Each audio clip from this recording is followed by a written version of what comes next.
Now we turn to the solution of exercise 2, the second figure with the betas. And to do so, I go back to the figure. I have to do some clicking to find it. There's figure 2, but first I go back to the first figure that we already solved. Here we saw the 1s and the 8s in the lower branches and the alphas in upper branches. So now this figure is a bit different. It has small g, capital G in lower branches, and it has some betas in upper branches. But still, I say it is the same kind of reasoning that will also show that alpha 0 of the upper branch things, alpha 0, alpha 1, beta 2, beta 3, beta 4, are equally spaced in utility units. We can use the same reasoning as before, only wherever there was the lower branch, it was 1 and 8, we just replaced it by small g and capital G, and then all the reasoning goes through the same way. Now the small g, the capital G, they drop from the equation. The only thing that matters is that the lower branch always has the same outcomes. That's the only thing we needed for the reasoning.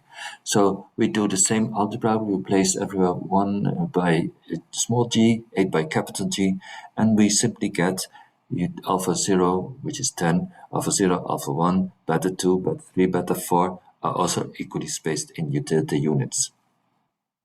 An expert in expected utility may immediately see it from the figure. He can do the same reason I told you one before for the first figure. He says, always in the lower branch here we have the same outcomes with the same candidate 2. That means the upper branch must always offset the same expected utility difference. It is always with the same candidate 1, so the same subjective probability P1. That means that the utility difference in all the upper branches must be the same. That's then how the expert can quickly see that indeed also these upper branch outcomes of 0, alpha 1, beta 2, beta 3, beta 4 are equally spaced in utility units. I will show the replacement on slides, carry them out actually. It's easy to do with the word processor, so I show it. I have to move to where we came from. So here we were. Input mode. So now here is the solution that I used for the first exercise when I show that alpha 2 and alpha 1 I have the same utility difference as alpha 1 and alpha 0. Now I carry out the replacement that I said, but already here the figure, this is now the figure coming from 4.2 and this is also coming from 4.2. It now has small g and capital G instead of 1 and 8, and it has beta 2 instead of alpha 2. And here, this was the algebra that we used before, and we just carry out the replacement that I told you. In the first line, let's do it the first line, small 1 becomes G, 8 becomes, so it becomes small g, 8 becomes capital G, and we do it the same here, and we get that equality. We go to that line here, well, let's do it only that line first.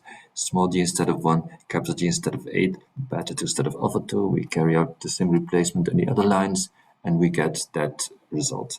Utility difference of beta 2 and alpha 1 is the same as between alpha 1 and alpha 0.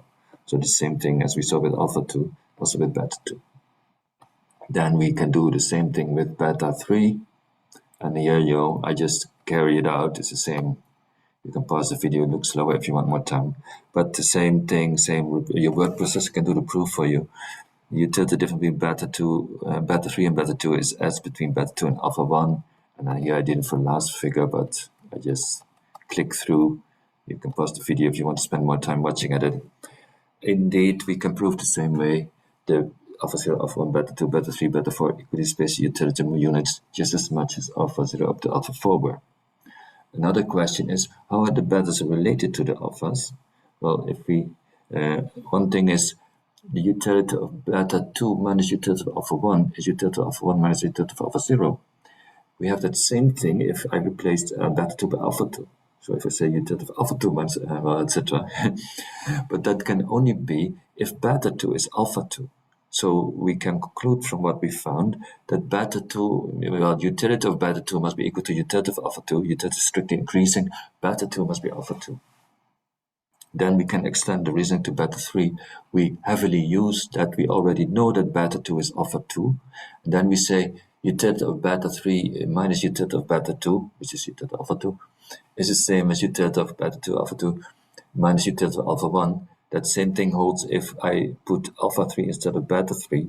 Can only be if utility of beta 3 is utility of alpha 3, utility is strictly increasing, beta 3 must be alpha 3, and beta 4, the same kind of reasoning, heavily using that beta 3 and beta 2 already know that they are alpha 3 and alpha 2. Indeed, also beta 4 is alpha 4. So now I proved it in many ways. I hope you're convinced by now.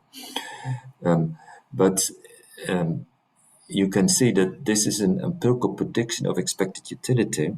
So we can do experiments to test if it holds. And indeed, it turns out empirically that these equalities hold quite well. Empirically, they never hold perfectly well. There's noise in the data, and if your observation may be different due to noise and all kind of things. But empirically, if you do statistics, you reckon with noise, then you find they are not systematically different. So this prediction of expected utility, this empirical prediction, is quite well satisfied. Now, another thought may come to your mind. You may think, if the betas are just measuring the same as the alphas, why did we do it? We were just doing double work. The teacher was wasting our time. Well, to justify why we did that, measurements of subjective preferences are always empirically very difficult. It's more difficult empirical field than many other fields. There are many factors, noise that affect subjective preference that we don't know about. So it's generally recommended, especially in this field, if you want to measure something, do separate independent measurements that all measure the same thing, and then take the average of something. That way you get a little bit higher reliability, and usually you need it because this field has so much noise, it's just a difficult field.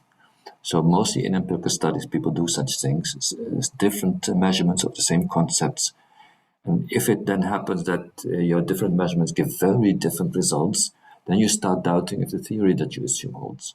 So if the betas would be very different, systematically different than the alphas, you start doubting and expect utility. But then that's a useful signal also to know. So it's not a waste of time to do such double or triple, fourfold pair measurements as the situation arises. This also holds a bit in normative prescriptive applications.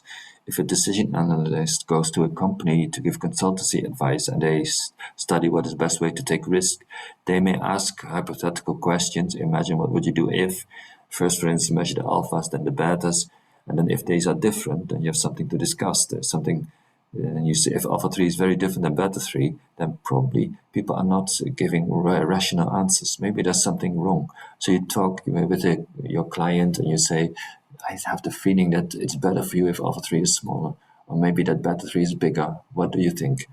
And so like that, you improve the decision attitudes. And in fact, as I told you once before, it sounds paradoxical, but only if such discrepancies arise, then you do decision analysis, the consultancy, the techniques that we present here are useful in prescriptive applications.